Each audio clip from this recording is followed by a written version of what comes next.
Have you ever driven down a road that felt alive? A stretch of asphalt that seemed to hold memories, whispers of travelers long gone. Tonight, we are retaking a journey down one such road, Route 17. Is ISNT just any scenic drive? It's a place where the past isn't just remembered, it's replayed. This is the story of Echo on Route 17. Our story begins with Leo, a journalist with a knack for chasing down urban legends. He'd heard the stories about Route 17, a lonely highway cutting through dense, ancient forests. Locals called it the road that remembers. They spoke of strange occurrences, of phantom headlights in the rearview mirror and ghostly figures seen on the shoulder. Most dismissed it as folklore, campfire tales to spook tourists. But Leo sensed something more. He packed his camera, his audio recorder, and a healthy dose of skepticism, and set off to uncover the truth. The sun was setting as Leo turned onto Route 17. The air grew heavy, and a strange silence fell, broken only by the hum of his engine. The trees seemed to lean in, their branches like skeletal fingers reaching for his car. He drove for what felt like hours, the road stretching endlessly before him. Then, his radio crackled to life. It wasn't music, but a faint, distorted voice, like a snippet from an old broadcast, talking about a family picnic from decades ago. It faded as quickly as it came, leaving Leo with a chill that had nothing to do with the evening air. This road didn't just remember, it spoke. And Leo was determined to listen. This brings us to Chapter 2. The Path of Mirrored Voices. Leo decided to pull over and continue on foot, hoping to capture clearer audio. As he walked along the cracked pavement, the whispers started again. They weren't just random static anymore. They were conversations. Fragments of lives lived and lost on this very road. He heard a young couple arguing, their voices filled with passion and regret. He heard a child's laughter, pure and joyful, echoing from the woods. His recorder captured it all. It was as if the air itself was a tape, replaying moments from the past. Leo followed the voices, which grew stronger, pulling him deeper into the mystery. He felt like he was walking through a gallery of ghosts, each voice a portrait of a moment frozen in time. The sounds were so real, so vivid, he could almost see the people they belonged to. He realized these weren't just echoes, they were memories, imprinted onto the very fabric of this place. The road was a living archive, and he had just found the listening station. The question was, what was he supposed to hear? The path was leading him somewhere specific, toward a point on the map that held more secrets than he could imagine. Our journey continues to Chapter 3, mile marker 43.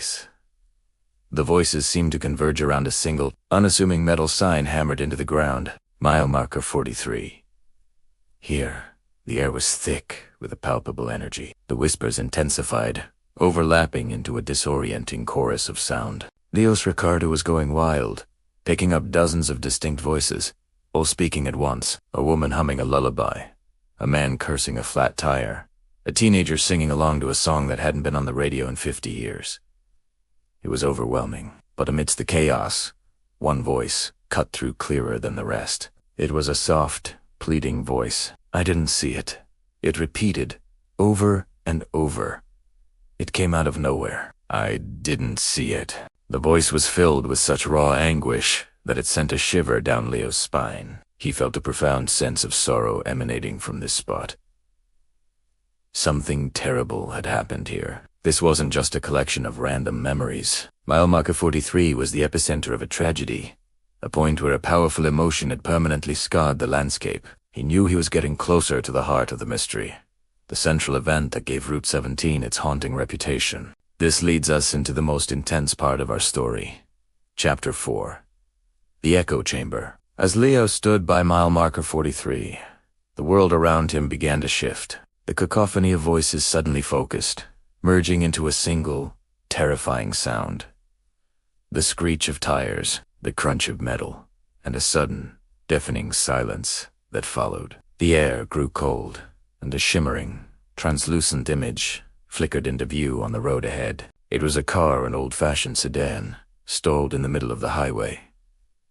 Inside, a family looked on in panic. Leo watched, frozen, as a pair of headlights appeared in the distance, speeding toward the stalled vehicle. The pleading voice he'd heard earlier echoed all around him. I didn't see it. He was no longer just a listener.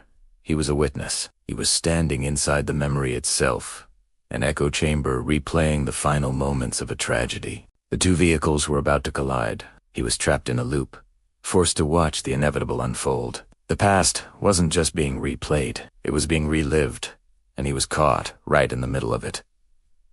He understood now. The road didn't just remember, it mourned. And now, for the final chapter. Crossing the echo line. Leo realized he couldn't change what had happened, but perhaps he could change the echo. As the speeding car barreled toward the stalled one, he looked at the family inside the source of the laughter, the lullabies, all the life he'd heard. The driver of the other car was the source of the anguished voice. It was an accident, a moment of tragic oversight that had bound these souls to this road. Instead of just watching, Leo did something unexpected. He stepped toward the memory. He looked at the phantom driver and spoke into the silence. It's okay, he said, his voice calm and clear. It wasn't your fault. You can let go. He wasn't sure if they could hear him, if his words could penetrate the echo. For a moment, nothing happened. The scene remained frozen, on the precipice of impact.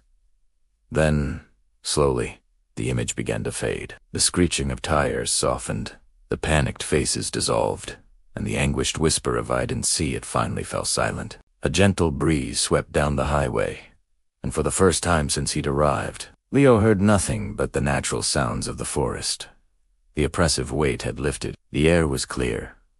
The road was quiet. He had crossed the echo line, not by outrunning the past, but by offering it peace. As he walked back to his car, the first rays of dawn broke over the horizon, painting the sky in soft hues of pink and orange. Route 17 was just a road again. A road that, perhaps, could finally forget. What Leo discovered on Route 17 wasn't a monster or a malevolent spirit, but the powerful residue of human emotion. A story of tragedy and loss, echoing through time. It's a reminder that some places hold on to the stories of those who passed through them, waiting for someone to finally listen. What do you think? Have you ever been to a place that felt like it had a memory? Let me know your own stories and theories in the comments below. Thank you so much for joining me on this journey down Route 17. If you enjoyed this supernatural adventure, please hit that like button.